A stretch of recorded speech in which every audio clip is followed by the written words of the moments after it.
Student, आज हम पढ़ने वाले हैं short point of Gauss theorem. Short point क्या है बच्चों? जब हम टॉपिक पढ़ते हैं तो कुछ पॉइंट्स उनके ऐसे होते हैं जो बहुत ही इंपॉर्टेंट होना और वो कहीं ना कहीं हमसे बच जाते हैं। एक तरह से समझो आप कि क्विक रिवीजन है पूरे गॉस थ्योरम का। स्टार्ट करते हैं। तो गॉस थ्योरम में सबसे पहले हमने पढ़ा था इलेक्ट्रिक फ्लक्स। इलेक्ट्रिक फ्लक्स से स्टार्ट करेंगे बच्चों। इलेक्ट्रिक फ्लक्स आपने पढ़ा था कि इलेक्ट्रिक फ्लक्स क्या है? नंबर ऑफ इलेक्ट्रिक फील्ड लाइनें जो किसी सरफेस से नॉर्मली पास हो। ठीक है, तो सबसे पहले इलेक्ट्रिक फ्लक्स से रिलेटेड हम पॉइंट पढ़ते हैं कि electric flux is a scalar quantity. कैसी क्वांटिटी है? Scalar quantity. एग्जाम में क्वेश्चन आता रहता है, what do you understand by electric flux? Right its unit, dimension and right it is a scalar और वेक्टर क्वांटिटी। तो कैसी क्वांटिटी है इलेक्ट्रिक फ्लक्स? स्केलर।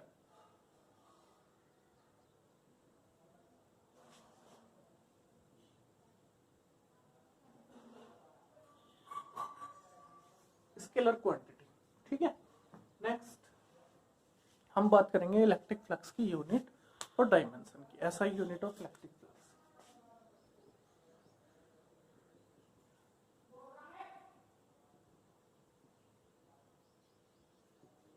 बच्चों यूनिट तो आपने जैसे पहले पढ़ा है, यूनिट तो कभी रटनी है ही नहीं। यूनिट याद रखने का एक सिंपल सा तरीका है कि आपको फॉर्मूला याद होना चाहिए। इलेक्ट्रिक फ्लक्स का हमें फॉर्मूला याद है, phi equal to E A cos theta, E D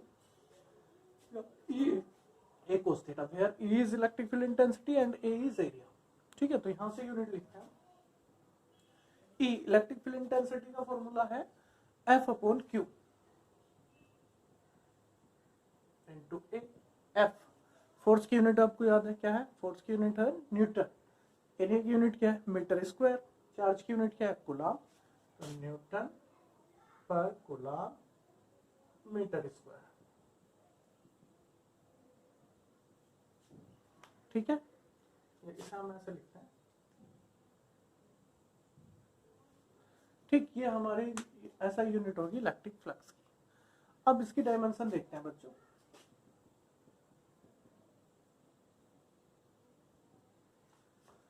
dimension देखो, डायमेंशन भी हमें कोई रटनी नहीं है, बस फॉर्मूला याद होना चाहिए, phi equal to E A और phi equal to F upon Q into A. Force की डायमेंशन आपको 11 से याद है, M L T minus two. Area की डायमेंशन एल स्क्वायर और क्यू चार्ज की 80। चार्ज की डायमेंशन याद कर लो, Q equal to I T हो, आई की ampere, A T time T, तो आई चार्ज की 80। ठीक है, फोर्स की dimension M L T minus two, area की एल स्क्वायर और चार्ज की 80।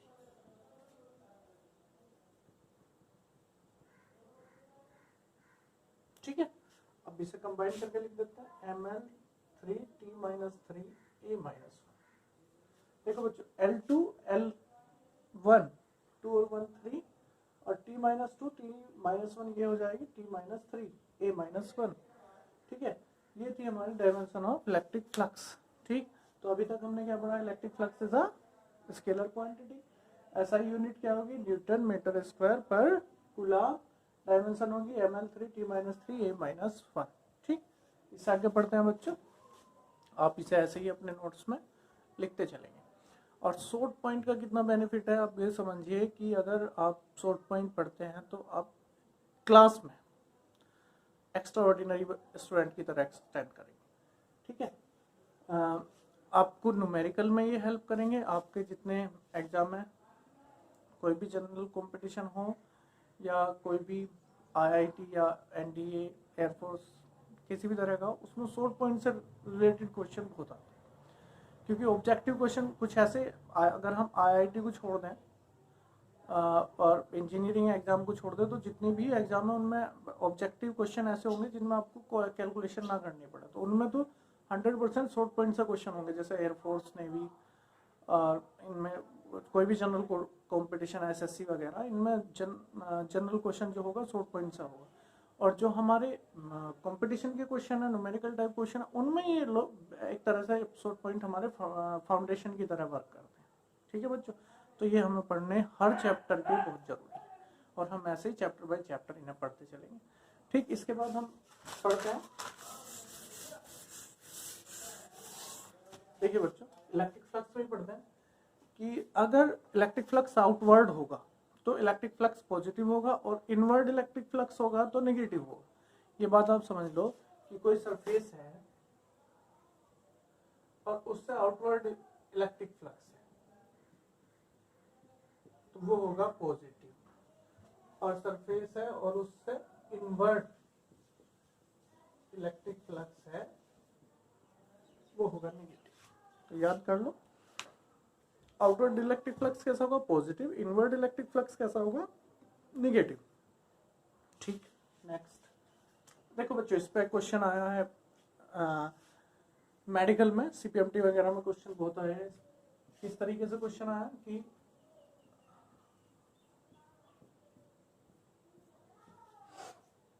कोई शेप दी हुई है,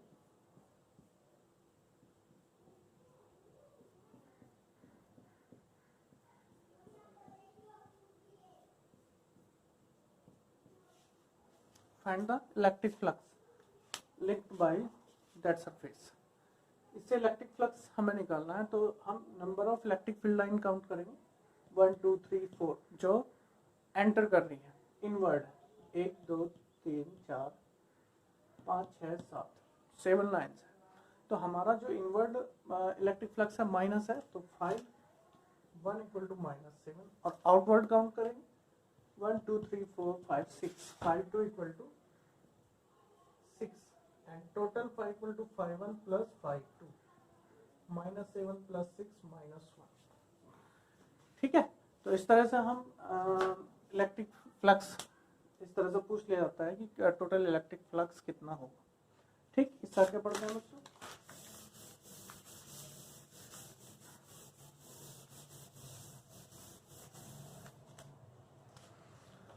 अब देखिए, अगर कोई हमारा क्लोज सरफेस है और वो किसी चार्ज को एनक्लोज कर रहा है, तो if a charge enclose by any close surface then electric flux does not depend on area और शेप ऑफ दैट सरफेस, मतलब उस सरफेस के एरिया पर डिपेंड नहीं करेगा।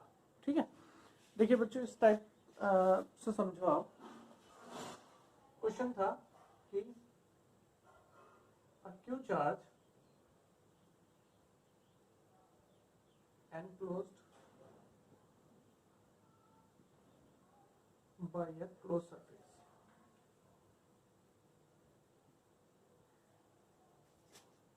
If its area is A and अगर उसका एरिया ये है, if its area is A and if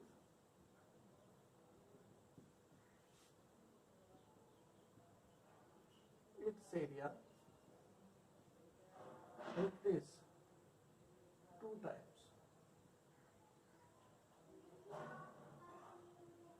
what will be new flux? New flux क्या होगा?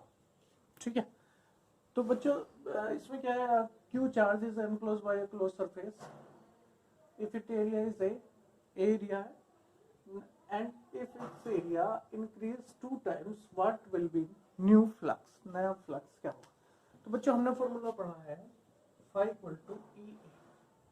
ठीक, तो फर्स्ट कंडीशन की अगर हम बात करें, phi 1 equal to E, E electric field intensity है, एरिया, और हमारे क्लोज सरफेस का एरिया कितना है, ए। और अगर हम सेकंड बात करेंगे, ई ए 2 टाइम्स कर दिया तो 2a, तो इससे ये पता चल रहा है बच्चों phi 2 इक्वल टू 2 phi 1। ठीक है ना, phi 2 या ई ए की वैल्यू पुट कर दी phi 1, तो phi 2 इक्वल टू 2 phi 1, मतलब इलेक्ट्रिक फ्लक्स क्या हो गया, 2 टाइम्स हो गया। लेकिन ये क्या है, गलत है। ठीक है, ऐसा क्वेश्चन कई बार ऑब्जेक्टिव में आ जा रहा है। क्यों? क्योंकि जो क्लोज सरफेस है उसका इलेक्ट्रिक फ्लक्स एरिया पर डिपेंड नहीं करता। अब ये बात है कि भाई यहाँ तो फॉर्मूले से हमें पता चल रहा है कि एरिया पे डिपेंड कर रहा है, लेकिन बच्चों क्लोज सरफेस के लिए हमारे पास है गोस थ्योरम। और गोस थ्योरम में क्या था, गोस थ्योरम थोड़ा रिमाइंड करो, तो गोस थ्योरम में था कि if electric flux pass through any close surface is 1/epsilon times of charge enclosed by that surface. ठीक है, तो वहाँ पे जब गोस थ्योरम हमने पढ़ी थी तो उसमें हमें ये बताया गया था कि इलेक्ट्रिक फ्लक्स पास या link through any close surface, तो क्लोज सरफेस अगर होगा और उससे जो इलेक्ट्रिक फ्लक्स पास होगा वो होगा हमारा phi equal to Q upon epsilon. लेकिन ये केवल क्लोज सरफेस के लिए है, तो इसका मतलब क्लोज सरफेस के लिए हम गोस थ्योरम अप्लाई करेंगे। और इसमें कहीं भी एरिया या रेडियस या एरिया का कहीं भी मेंशन नहीं होता, इसलिए ये इंडिपेंडेंट है इलेक्ट्रिक फ्लक्स एरिया से। तो इसका मतलब जो इलेक्ट्रिक फ्लक्स पास होगा किसी भी क्लोज सरफेस से वो उसके एरिया और शेप पर डिपेंड नहीं करेगा। ठीक है, तो ये गलत हो गया। इसका मतलब क्या हुआ कि जो इलेक्ट्रिक फ्लक्स उससे पहले जा रहा था ये उतना ही इलेक्ट्रिक फ्लक्स उससे दूसरी बार भी जाएगा ई, मतलब इलेक्ट्रिक फ्लक्स पे कोई भी इफेक्ट नहीं पड़ेगा। आप इसे ई नहीं लिखेंगे, क्यू अपॉन एप्सिलॉन नॉट और Q upon epsilon not, phi 1 equal to phi 2। ठीक है, अब इसे दूसरे रूप से समझते हैं बच्चों कि क्लोज सरफेस से जो इलेक्ट्रिक फ्लक्स पास होगा वो एरिया पे कैसे डिपेंड नहीं करता। ये हम इसे समझते हैं एक छोटे से एग्जांपल से। मान लो बच्चों ये क्यू चार्ज है हमारा और इससे ये इलेक्ट्रिक फील्ड लाइन प्रोड्यूस कर रहा है, ये आउटवर्ड चल रही है मान लिया मैंने। अब मैंने एक सरफेस मान लिया, उसकी रेडियस कुछ भी कम रेडियस ले लिया मैंने, ये क्लोज सरफेस है बच्चों। अब हमने पढ़ा है इलेक्ट्रिक फ्लक्स क्या है, electric field line. Electric flux क्या है, इलेक्ट्रिक फील्ड लाइन जो किसी भी सरफेस से नॉर्मली पास होंगे। अब यहाँ से अगर काउंट करोगे तुम इलेक्ट्रिक फील्ड लाइन कितनी है, 1 2 3 4 5 6 7 8 9, कितनी इलेक्ट्रिक फील्ड लाइन है, 9। तो इलेक्ट्रिक फ्लक्स कितना लिखोगे, 9। ठीक है, अब मैं इसका एरिया बढ़ा देता हूँ, इससे थोड़ा बड़ा सरफेस ले लेता हूँ। ठीक, अब काउंट करता हूँ, अब काउंट करो 1 2 3 4 5 6 7 8 9। तो इलेक्ट्रिक फ्लक्स कितना है, 9। थोड़ा और रेडियस बढ़ा दो और एरिया बढ़ा दो तो भी कितना होगा, 9। इसका मतलब क्या है कि क्लोज सरफेस के लिए इलेक्ट्रिक फ्लक्स उसके एरिया पे डिपेंड नहीं करता। ठीक है, याद रखेंगे, बहुत इंपॉर्टेंट पॉइंट है। ठीक,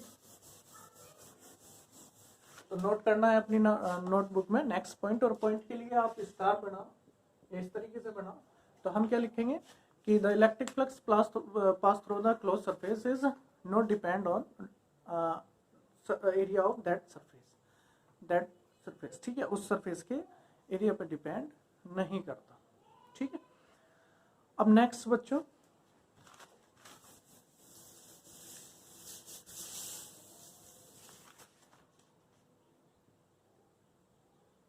zero electric flux. Zero electric flux मतलब किस किस कंडीशन में इलेक्ट्रिक फ्लक्स जीरो होगा। फर्स्ट कंडीशन है जब हमारा सरफेस इलेक्ट्रिक फील्ड के पैरेलल रखा हो। कैसा रखा हो, पैरेलल। अब सोच के देखो, मैं ये मान लेता हूँ बच्चों ये मेरी इलेक्ट्रिक फील्ड लाइन है। ठीक है, अब अगर आप इसके ऐसे परपेंडिकुलर रखोगे तो क्या इस सरफेस से पास होगी, बिल्कुल पास होगी, यहाँ से इलेक्ट्रिक फील्ड लाइन पास होगी। और जब इलेक्ट्रिक फील्ड लाइन पास होगी कहीं से भी उससे, तो हमारा इलेक्ट्रिक फ्लक्स पास हो रहा। अब अगर आप ये इलेक्ट्रिक फील्ड लाइन है और आपने इसके पैरेलल सरफेस रख दिया तो क्या इससे इलेक्ट्रिक फील्ड लाइन पास होगी, नहीं होगी। तो इलेक्ट्रिक फ्लक्स क्या होगा, जीरो। तो if surface is placed at parallel to the electric field then electric flux will be zero. Electric flux कितना होगा, जीरो होगा। अब इसे दूसरे तरीके से समझो, आपने पढ़ा है phi equal to A cos theta, और अगर पैरेलल होगा इलेक्ट्रिक फील्ड और सरफेस पैरेलल होगा तो एंगल कितना होगा बच्चों, zero, theta equal to zero. तो phi equal to A cos zero.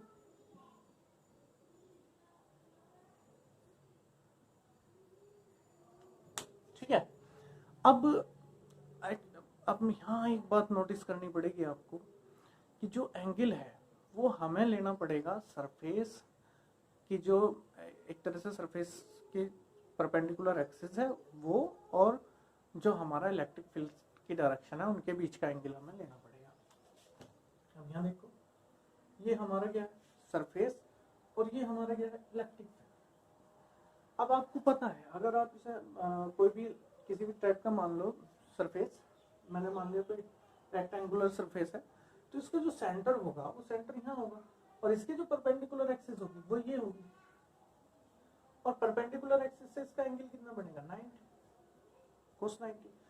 तो जब पैरेलल होगा तो उसकी जो एक्सिस होगी वो एंगल 90 बनाएगी इलेक्ट्रिक फील्ड के साथ। अब यहाँ cos 90 की वैल्यू cos 90 मुझे थीटा ऐसे ऑब्जर्व करूंगा मैं, थीटा इक्वल टू 90 माइनस 0, ठीक है। इन न्यूमेरिकलों में भी हम यूज करेंगे थीटा इक्वल टू 90 माइनस जितना एंगल वो बनाना होगा, ठीक है। 90 माइनस 0 इक्वल टू 90 और cos 90 की वैल्यू क्या होगी 0, फाई इक्वल टू 0। इसका मतलब क्या है कि अगर पैरेलल सरफेस होगा तो उससे कोई इलेक्ट्रिक फ्लक्स पास नहीं होगा। ये बात आपको माइंड में समझ लेनी चाहिए कि अगर पैरेलल है तो एंगल मतलब हमें एंगल जो होगा सरफेस और इलेक्ट्रिक फील्ड के बीच का जो एंगल होगा वो 0 होगा, लेकिन सरफेस की जो परपेंडिकुलर एक्सिस होगी उसके और इलेक्ट्रिक फील्ड के बीच का जो एंगल होगा वो 90 होगा, इसलिए cos 90 की वैल्यू 0 होगी, ठीक। या सिंपल हम दूसरे वे में समझेंगे कि भाई ये इलेक्ट्रिक फ्लक्स है, इसके अगर ये पैरेलल होगा तो इससे इलेक्ट्रिक फील्ड लाइन पास ही नहीं होगी, इस सरफेस से इलेक्ट्रिक फील्ड लाइन पास नहीं होंगी जब तक कि इससे कोई एंगल ना बनाए। जब पैरेलल है तो इसका मतलब इससे कोई इलेक्ट्रिक फील्ड लाइन पास नहीं हो रही, इसलिए इलेक्ट्रिक फ्लक्स क्या होगा 0 होगा। तो फर्स्ट कंडीशन हमारी है इलेक्ट्रिक फ्लक्स 0 होगा if surface is parallel to electric field then electric flux pass through the surface will be 0। क्या होगा 0 होगा, फर्स्ट कंडीशन। ये हमें नोट करनी है फर्स्ट कंडीशन, ठीक है। अब सेकंड कंडीशन देखो बच्चों, if a dipole is placed in a closed surface then electric flux pass through the closed surface will be 0। अगर कोई डाइपोल हमने किसी क्लोज सरफेस के अंदर रख दिया तो इलेक्ट्रिक फ्लक्स क्या होगा 0 होगा। ये देखो, ये कोई क्लोज सरफेस है और मैंने इसके अंदर क्या रख दिया डाइपोल रख दिया। डाइपोल क्या हुआ बच्चों, आपको पता है डाइपोल क्या है? Dipole is an arrangement of two equal and opposite charge which are separated by very small distance। तो two equal and opposite charge. अब इससे जो इलेक्ट्रिक फ्लक्स होगा अब वो हमें देखना है कितना होगा। अब सिंपली देखो बच्चों, टोटल चार्ज कितना हो गया -q plus q equal to 0 और आपको पता है electric flux phi equal to q upon epsilon not, q की वैल्यू 0, तो फाई कितना हो गया 0। ये क्वेश्चन बहुत ऑब्जेक्टिव टाइप में और एक नंबर के क्वेश्चन में पूछ लिया जा रहा है कि if dipole placed in any closed surface या placed in a circle or sphere or cube, then what will be the electric flux pass through the closed surface? So electric flux will be 0 because total charge of dipole is 0, so no electric flux pass through the closed surface। ठीक है, तो closed surface से कोई electric flux pass नहीं होगा। समझ में आ गया। तीसरी कंडीशन क्या है बच्चों, जीरो फ्लक्स कब होगा? तीसरी कंडीशन जीरो फ्लक्स जब होगा जब कोई भी क्लोज सरफेस किसी भी इलेक्ट्रिक फील्ड में हम प्लेस कर दें, इमर्ज करते हैं, उसमें डुबो दें हम, तो तब total electric flux will be 0। If any close surface is placed in any electric field then electric flux pass through the close surface will be 0। एक एग्जांपल देखते हैं बच्चों।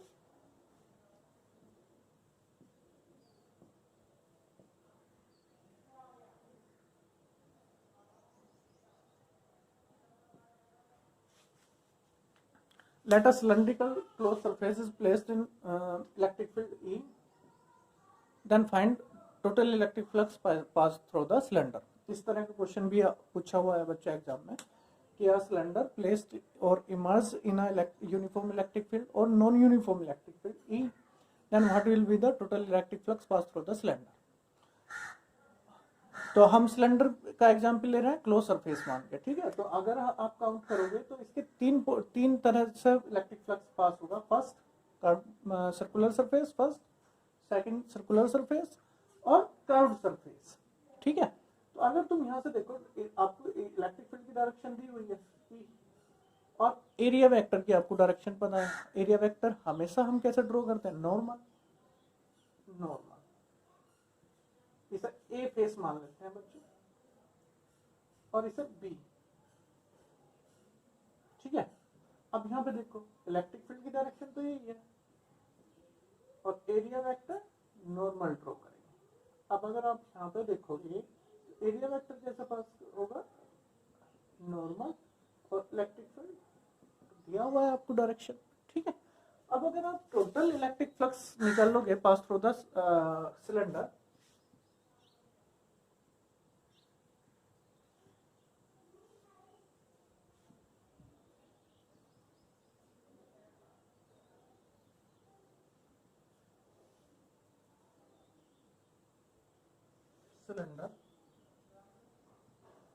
देख फर्स्ट इस साइड का ले लेते हैं,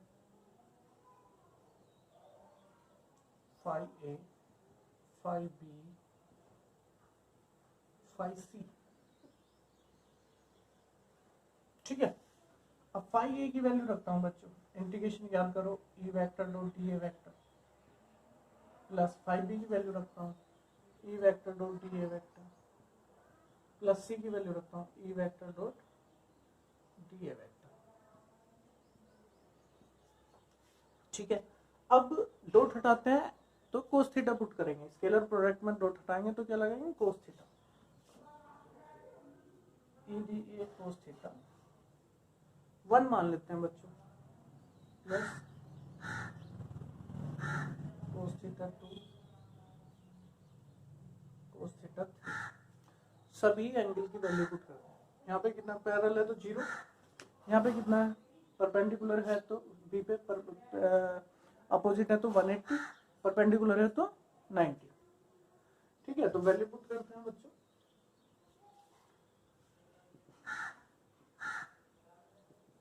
cos 0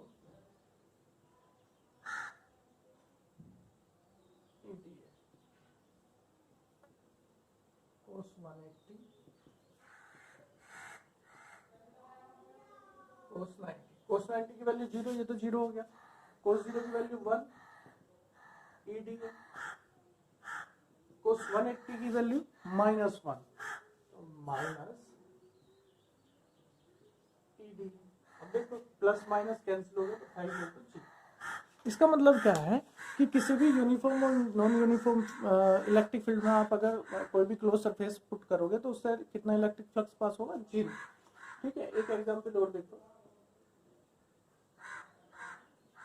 ये कोई रख दिया हमने क्लोज सरफेस, तो ध्यान से देखो बच्चों इससे 0 कैसे होगा।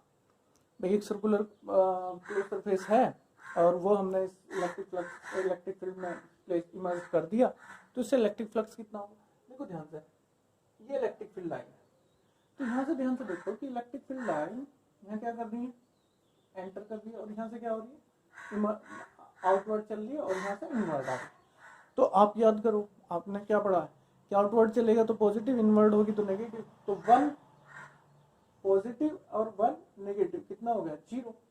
समझिए, अगर कोई और भी लाइन होती तो अब मान लो 3 लाइन है तो 3 इनवर्ड चल रही है और 3 कैसे चल रही है, आउटवर्ड, तो -3 + 3 क्या हो गया, 0। तो मतलब कोई भी अगर क्लोज सरफेस हम कहाँ रखेंगे, इलेक्ट्रिक फील्ड में रखेंगे तो उससे इलेक्ट्रिक फ्लक्स कितना होगा, 0 होगा। बात समझ में आ गई। ठीक है, तो electric if any close surface placed in a electric field then total electric flux pass through the surface will be 0। कितना होगा, 0 होगा। ठीक,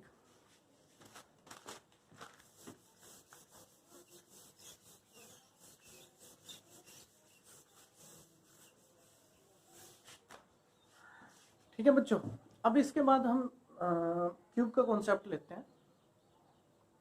तो अगर हमने कोई चार्ज किसी क्यूब के सेंटर पे प्लेस कर दिया,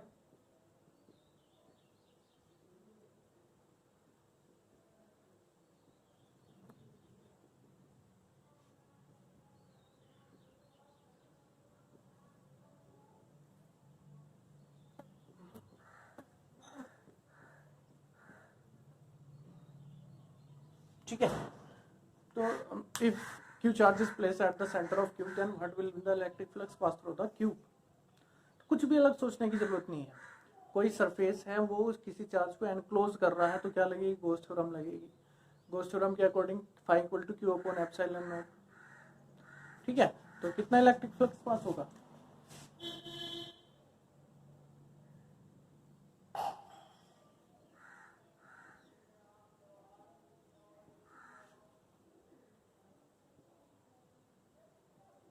will be q upon epsilon. कितना होगा, क्यू अपॉन एप्सिलॉन नॉट। ठीक है, total electric flux pass through the cube is q upon epsilon. अब देखो बच्चों, कई बार ऐसे न्यूमेरिकलों में भी क्वेश्चन है और एग्जाम में भी क्वेश्चन पूछा गया, if q charge is placed at the center of cube then what will be the electric flux pass through one face of cube। अब ये देखो टोटल कितनी फेस है हमारी इसमें, किसी भी क्यूब में 6 फेस होना है बच्चों। ठीक है, अगर एक क्यूब एक बुक उठाओ आप, उसमें आपको 6 फेस मिलेंगे, 6 सरफेस मिलेंगे। ठीक है, जैसे अप साइड का, डाउन साइड का, साइड। ठीक है, 6 फेस मिलेंगे, तो 6 फेस से कितना इलेक्ट्रिक फ्लक्स पास हो रहा है, क्यू अपॉन एप्सिलॉन नॉट। तो 1 फेज से कितना होगा, कम होगा ना, तो क्या करेंगे 6 से डिवाइड करेंगे, क्यू अपॉन 6 एप्सिलॉन नॉट। तो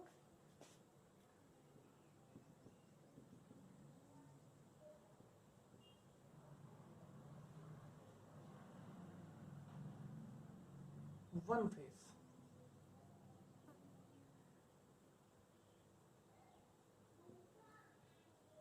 6 एप्सिलॉन, क्यू अपॉन 6 एप्सिलॉन। तो ये बात समझ में आ गई। एक बात हमेशा याद रखो कि क्यू चार्ज है तो कितना इलेक्ट्रिक फ्लक्स पास प्रोड्यूस करेगा, इलेक्ट्रिक फ्लक्स प्रोड्यूस करेगा Q charge, Q upon epsilon naught. ठीक है, अब वो क्यूब के अंदर है तो भी क्यू अपॉन एप्सिलॉन नॉट, किसी स्फीयर के अंदर है तो भी क्यू अपॉन एप्सिलॉन नॉट, किसी ट्रायंगल के अंदर है तो भी क्यू अपॉन एप्सिलॉन नॉट। ठीक है, एक ऑब्जेक्टिव में क्वेश्चन पूछा गया है कि question in which figure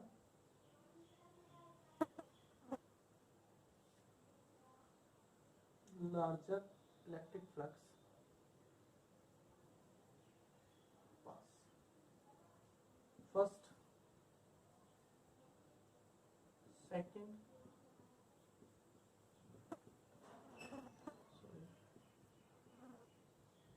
third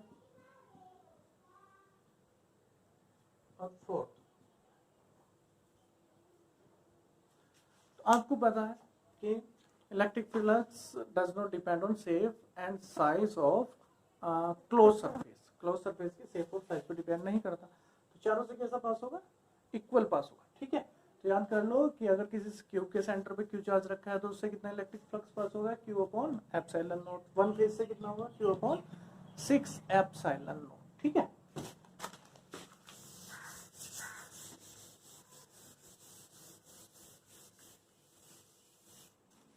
अब देखो बच्चों, नेक्स्ट ये सारे पॉइंट आप नोट करो, नोट करके मॉर्निंग में आदत बनाओ, जैसे ब्रश करने की आदत है, सुबह उठ के 5 चैप्टरों के शॉर्ट पॉइंट हम पढ़ेंगे। अभी आपका पहला है, दूसरा चैप्टर जिसके भी शॉर्ट पॉइंट है, आप रोज उन्हें याद करना शुरू करो, पढ़ो, बस एक एक लाइन के हैं तो आराम से इजीली याद हो जाएंगे। तो फिर देखो आप क्लास में महसूस करोगे कि हाँ मुझे कुछ आता है, क्योंकि जब भी डिबेट होगी, वाइवा क्वेश्चन होंगे कहीं भी, या कोई भी दो स्टूडेंट आपस में बात करेंगे तो इन्हीं क्वेश्चनों के बारे में बात होगी। और वाइवा में तो मैं आपको बता रहा हूँ कि हर चैप्टर के आप शॉर्ट पॉइंट आराम से पढ़ो, गारंटी है कि इनसे अलग कुछ नहीं पूछता आपका टीचर। ठीक है, तो नेक्स्ट देखो बच्चों,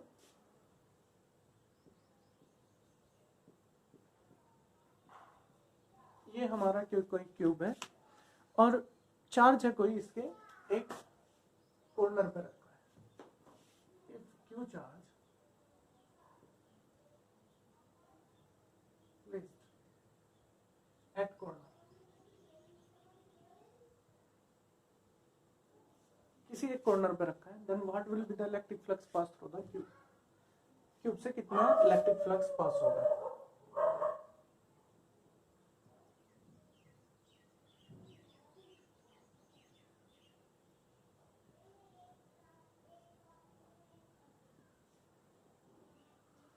अच्छा आपको पता है कि क्यू चार्ज कितना इलेक्ट्रिक फ्लक्स प्रोड्यूस करेगा, क्यू अपॉन एप्सिलॉन नॉट। ठीक है, अच्छा एक बात बताओ, अगर मैं ये इस तरीके से कोई स्पेयर बनाऊं तो इसका कितना एंगल होगा, टोटल कितना एंगल होगा?